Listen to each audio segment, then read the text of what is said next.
आईनी तरमीम पर इतफाक राय की कोशिश है। पार्लियामेंट की खसूसी कमेटी का इजलास आज फिर होगा। इन कैमरा इजलास में कल पीपल्स पार्टी और नून लीग ने आईनी तरमीम पर अपना मसविदा पेश कर दिया। बिलावल भुट्टो ने आईनी तरमीम के हवाले से अरकान को एतमाद में लिया।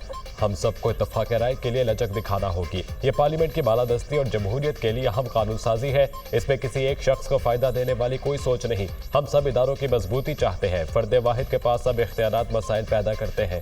Chairman Peoples Party Bilawal Bhutto की गुफ्तगू। तरामीम में बताया गया कि जुडिशल कमीशन के अख्तियार और फॉर्मेशन क्या होनी चाहिए, आईनी अदालत का क़याम और जजों के ट्रांसफर कैसे होगी। वफाकी वज़ीर कानून आज़म वज़ीर तारर।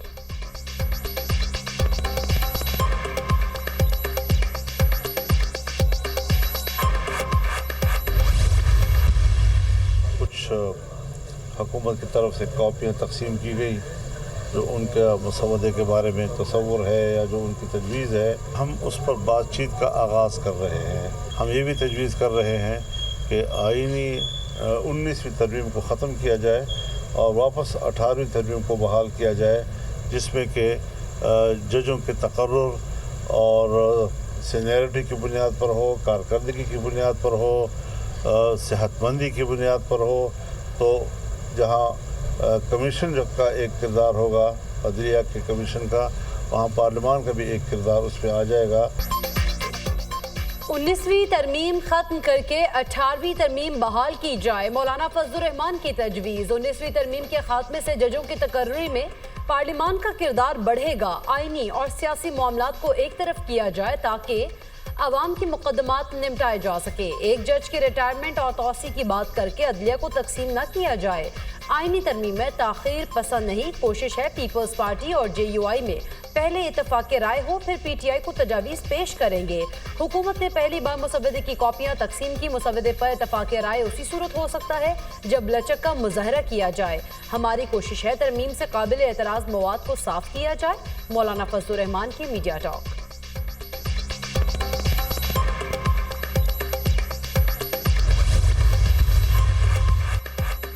आईनी तरमीम से मुतालिक पीपल्स पार्टी का ड्राफ्ट भी सामने आ गया। पीपल्स पार्टी की जानिब से आर्टिकल 175A में आईनी अदालत का क़याम शामिल। वफाकी आईनी अदालत के चीफ जस्टिस की मुद्दत 3 साल होगी। वफाकी आईनी अदालत 5 जजेस पर मुश्तमिल होगी। Article 175A, B, D, E, F में तरामीम की तजवीज़ शामिल। आईनी अदालत वफाक में, जबकि सूबों की सतह पर भी एक एक आईनी अदालत होनी चाहिए। हाई कोर्ट्स, लोअर कोर्ट्स की अपील सुन सकेगी। मुसवदे में वफाकी आईनी अदालत के जजेस की तैनाती का तरीक़ाकार भी तय किया गया। जजेस की तैनाती के लिए आईनी कमीशन ऑफ पाकिस्तान का क़याम अमल में लाया जाए। सूबाई सतह पर जजेस की तैनाती का अमल भी आईनी कमीशन ऑफ पाकिस्तान देखेगा। पीपल्स पार्टी के मसवदे का मतन।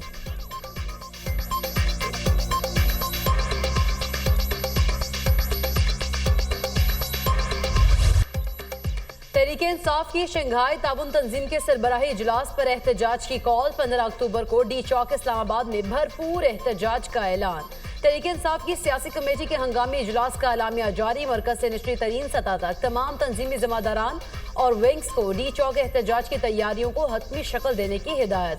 डी चौक के एहतजाज की तैयारियों के पेश नज़र पंजाब के अजला में एहतजाज मनसूख कर दिया गया।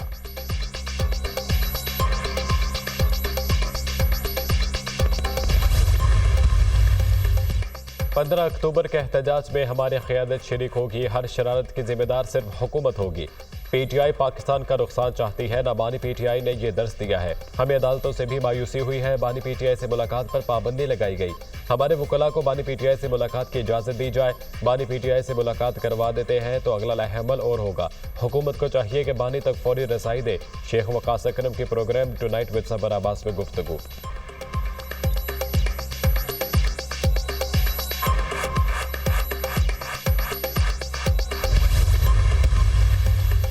PTI की 15 अक्टूबर को एहतजाज की कॉल अदम इस्तेहकाम की कोशिश है। हम पाकिस्तान को यरगमाल बनाने की इजाज़त नहीं देंगे। इक़्तिदार किसी की मिरास नहीं, ये आने जाने वाली चीज़ है। बानी PTI इक़्तिदार से गए तो 9 मई जैसा सानहा कर दिया। ये आलमी साजिशों के मोहरे हैं।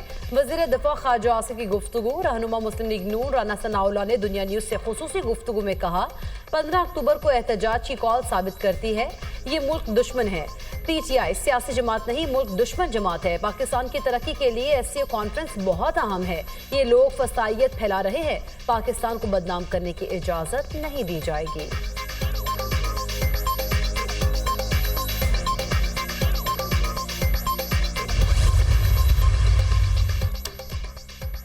वज़ीर-ए-आज़म शहबाज शरीफ का इस्लामाबाद में डी चौक का दौरा। SCO सरबराह इजलास के लिए इंतजामात का जायजा लिया। वज़ीर दाखिला मोहसिन नकवी की वज़ीर-ए-आज़म को शंघाई ताउन तंजीम सरबराह इजलास में मेहमानों के इस्तकबाल के लिए इंतजामात पर ब्रीफिंग।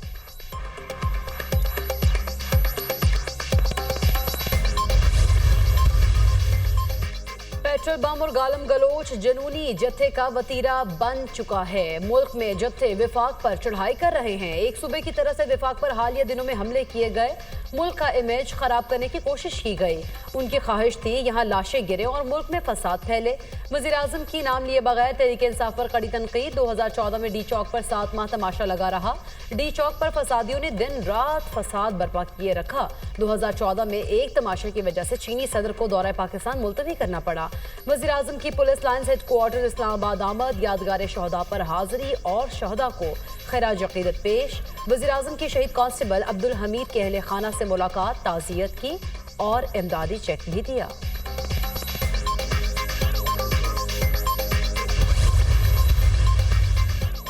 जो आइन नहीं मानेगा उससे कोई बात नहीं होगी। चाहते हैं एहतजाज करने वाले आइन के तहत पार्लियामेंट का हिस्सा बने। पश्तून जिरगे के जायज़ मुतालबात मानेंगे। जिरगे में पाकिस्तान के खिलाफ कोई चीज़ नहीं होगी। गवर्नर खैबर पख्तूनख्वा ने वाज़ेह कर दिया। 24 घंटों में मस्बत तब्दीली आई। सियासी इख्तलाफ को एक साइड पर रखकर जिरगे में शिरकत की। जिरगे में तमाम सियासी जमातों ने शिरकत की। 1 पॉइंट एजेंडा था। खैबर पख्तूनख्वा में अमन और अमान की सूरत हाल दिन ब दिन खराब हो रही है। सियासी इख्तलाफात के बावजूद अमन और खुशहाली चाहते हैं। गवर्नर खैबर पख्तूनख्वा फैसल करीम कुंडी की press conference.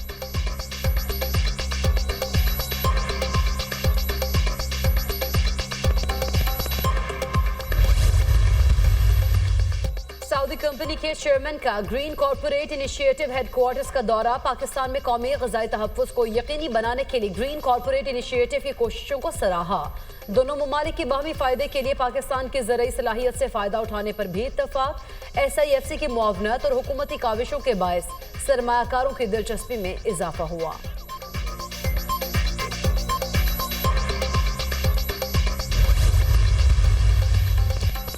Doctor Mahrang Bloch के खिलाफ कराची में मुकदमा दर्ज। इश्तियाल दिलाने और वर्गलाने समेत दहशतगर्दी के दफात शामिल। महरंग बलोच दहशतगर्द तंजीमों की सहूलतकार और बलूचिस्तान के पढ़े लिखे नौजवानों को वर्गला रही है।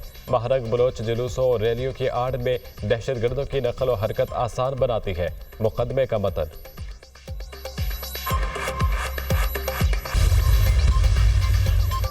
अमेरिका में तूफान से $50 अरब से जायद नुकसान का तखमीना। रियासत फ्लोरिडा में मिल्टन तूफान की तबाहकारियां, हलाक अफराद की तादाद 16 हो गई। सैकड़ों जख्मी, 1 करोड़ के करीब लोग सैलाब और तूफानी बारिशों के बायस नकल मकानी पर मजबूर हो गए। 22 लाख अफराद बिजली से महरूम। अमरीकी सदर जो बाइडन ने मिल्टन तूफान को सदी का सबसे तबाहकुन तूफान करार दे दिया।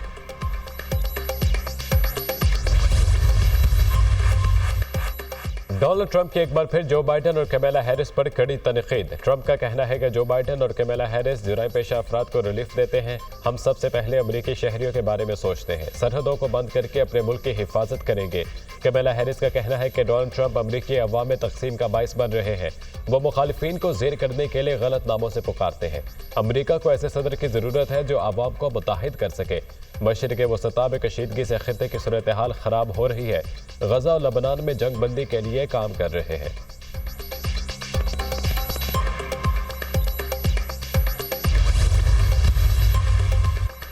इसराइल का लबनानी दारुल हुकूमत बैरूत के वस्त में बड़ा फ़ज़ाई हमला। सहूनी हमले में 22 शहरी लुक़मा अजल बन गए। 117 अफराद शदीद जख्मी। शहदा और जख्मियों में बच्चे और ख़वातीन शामिल। हमले के बाद इलाके में इमदादी कार्रवाइयाँ जारी। गुज़िश्ता 48 घंटों में बैरूत पर यह दूसरा बड़ा हमला है। इजरायली फ़ौज का जनूबी लबनान ने हिज़्बुल्लाह के 2 कमांडर्स शहीद करने का भी दावा। लबनान में इजरायली हमलों से शहीद होने वालों की तादाद 2500 से तजावुज़ कर गई।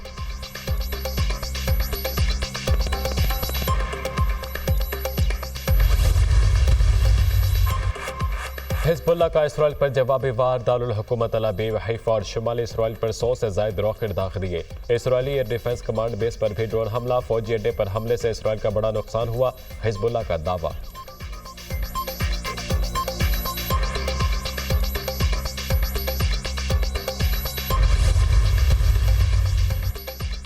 इसराइल के गजा पर वहशियाना हमले जारी। एक ही रोज में 61 फलस्तीनी शहीद। हमलों में 231 अफराद जख्मी। जबाली और दीरुल बलाह में हमलों में शीरख्वार बच्चों समेत 35 अफराद शहीद। इसराइल के मगरबी किनारे में भी फायरिंग से मुतअद्दिद अफराद जख्मी हो गए।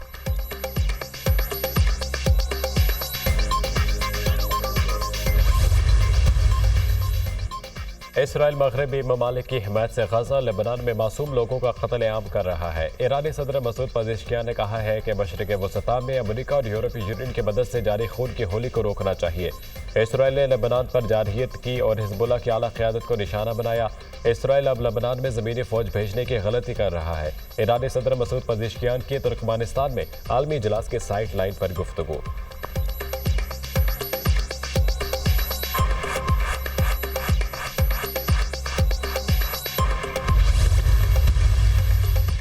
का नोबेल इनाम हिरोशिमा नागासाकी की एटम बॉम्ब हमलों में जिंदा बच जाने वालों की तंजीम के नाम। अमन का नोबेल इनाम जापानी जोहरी बम हमलों में बच जाने वाले अफराद की तंजीम 7 हिदानकियों को दिया गया। ये तंजीम 1956 में हिरोशिमा और नागासाकी में एटम बम हमलों में बच जाने वाले अफराद ने बनाई थी। नॉर्वे की नोबेल कमेटी ने दुनिया को जोहरी हथियारों से पाक करने में 7 हिदानकियों को कोशिशों को तस्लीम किया।